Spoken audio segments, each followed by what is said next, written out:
Welcome to today's 2-minute prophecy. We're extending our time about Abraham today, and we're talking a little bit about his relationship with Sarah and Ishmael and Isaac. So we'll get right into it. Talk about God knowing Abraham's heart and the future. Abraham has a son through Sarah's servant Hagar, and names him Ishmael. Another example that God does not like extramarital affairs. So with this that has occurred, we get problems that lead all the way to today. And Ishmael is not very well liked. There's turmoil between Hagar and Sarah. Of course, you would think there would be. God never said it was okay for Abraham to have a child with the servant Hagar. So there's turmoil throughout the Bible with this type of marriage, as well as today. Anytime that there are extramarital affairs in the Bible, there are issues with all the lineage that we have in the Bible.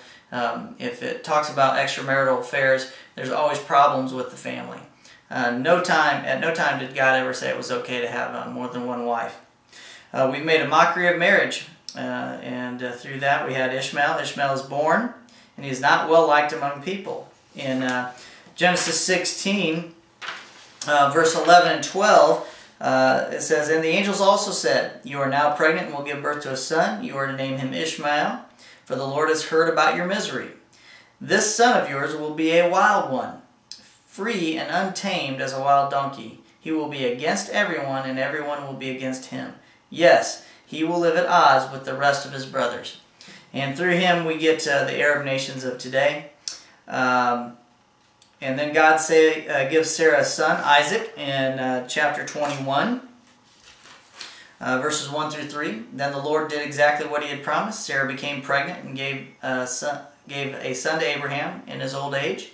It will happen at the time God had said it would. And Abraham named his son Isaac." All right, now here's the key part to all of this. We are to put God first, just like Abraham. God does not want us to sacrifice our children. Okay, in the sacrifice, Abraham was told to sacrifice Isaac. He gets ready to sacrifice him, and then God stops him. So he didn't want Abraham to really do it. He stopped him before he did it. So many Muslims today are sacrificing themselves in the name of Allah to kill non-believing people.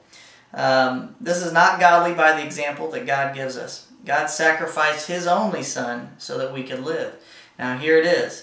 Isaac is mentioned as Abraham's only son in Genesis 22, verse 2.